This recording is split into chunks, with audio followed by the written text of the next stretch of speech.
So we are continuing right on from the subjects we were discussing: metaphysics, global affairs, geopolitics, macroeconomics, and how all this hangs together, and the cycles. So soon enough, in the middle of 2015, which is just a few more weeks away, we're going to have Jupiter in Virgo. Let's talk a little bit about the planetary cleanup that we were just being told about. The year with Jupiter in Virgo is going to be very interesting because Jupiter will make dynamic and challenging alignments to Saturn and to Neptune. We've heard now about Neptune. That relates to metaphysics, to positive mind-enhancing substances like the herbs, how the herbs, the hemp industry can be used for building, for energy, for clothing, textile, for 100 other applications, and how that can relate to a new economy.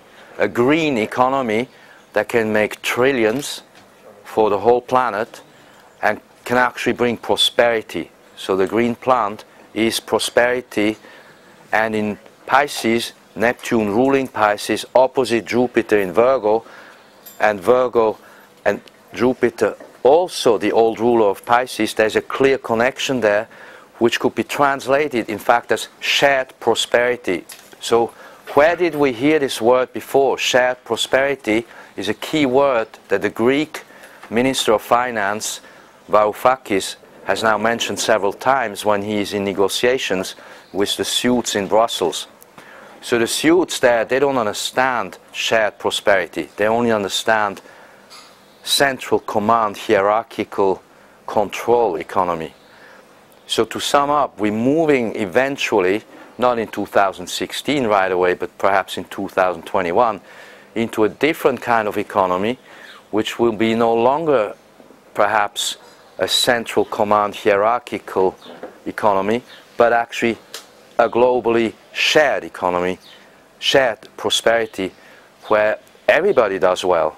And that's the whole point of what we're discussing, how the shift could actually look in a positive manner. So we have now a network going on, the radiant zones network, and we've discussed what radiant zones are about for many years in many videos.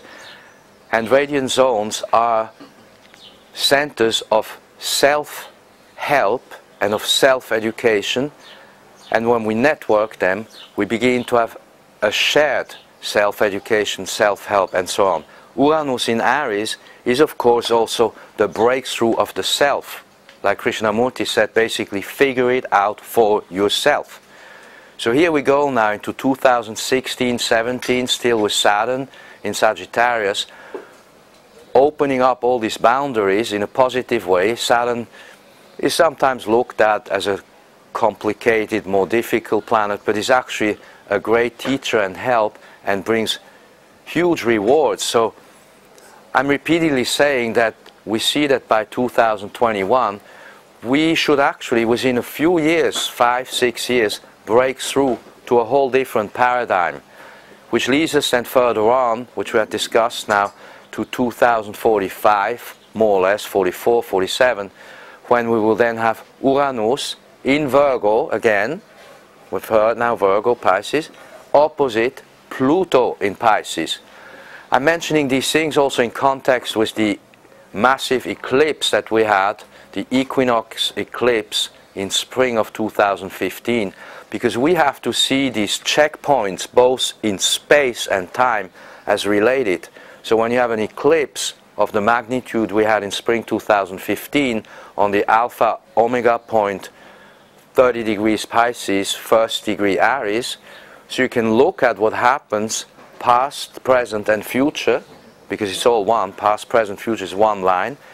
Then you see in that point of 1 Aries, Aries 1, 1st degree, very, very interesting meetings with planets. For instance, just a few years ago, 2010, when Uranus entered for the first time into Aries 1, we had what? QE 1, 2, 3, etc. So we're going into this QE business of the central command, hierarchical authority economy, and then we had a second entry on March 11, 2011, Uranus again, Aries 1, and what happens? Fukushima, boom.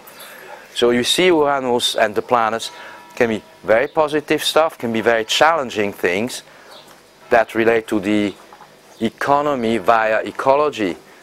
When you have a meltdown of a reactor the size of Fukushima, that will affect the Pacific, it will affect the seas, it will destroy the food chain, the fishes. We have a blob of hot water floating around in the Pacific now. So you see the challenges ahead. But there are solutions, the cleanup is coming.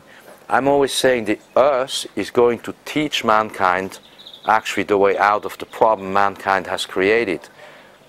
And so our next checkpoint was then this eclipse, massive eclipse that went from the northern part, north of Scandinavia, Svalbard, which is where the seed vault is for the breakaway civilization. And then it went down between Scotland and Iceland and all the way down. So you can use the geography of an eclipse and the timing of an eclipse to get a sense of what could go on. Later, as we move on, we will have then Neptune meeting with Saturn again at last degree Pisces, first degree of Aries, right on the last days of July 2025. So you're beginning to understand how these points in time and in space relate to each other by being visited by certain planetary couplings or planetary constellations. I'm just saying these things so that you get a sense of timing and a sense of relatedness of timing and relatedness of issues.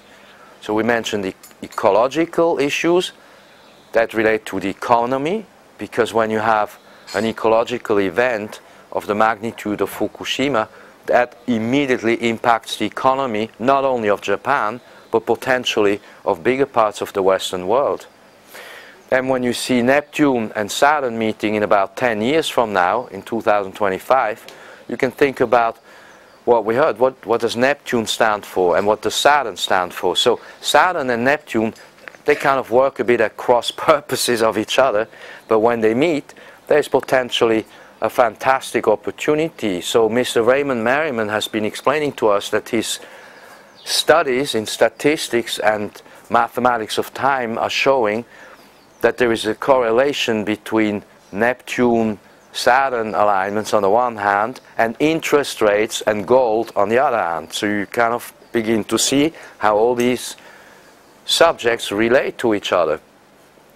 I've been saying to all of my clients and readers in my books, Light Seeds, St.Clair Brief, our new book, the Scorpio Moon Narratives, we've been explaining, and you know that I'm fundamentally confident, which is a better term than just optimistic or deluded or whatever, but I do see huge opportunities ahead if we know where to look for them and how to grab them and what to do with them. So for instance, to be simple, the hemp industry, everything around the word hemp is going to be $1 trillion business.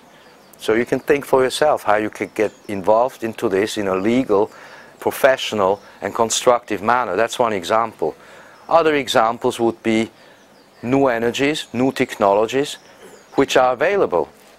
You know that we have experts here at our meeting who have been working in these fields of the new energies, the new technologies coming up, new medical technologies, new sciences, the new physics which is around. These things have been around since at least the 1980s that we know of. I'm just saying these subjects quickly as an introduction and summary of what all of this is about. It is big. So thank you for being here and thank you for understanding all that.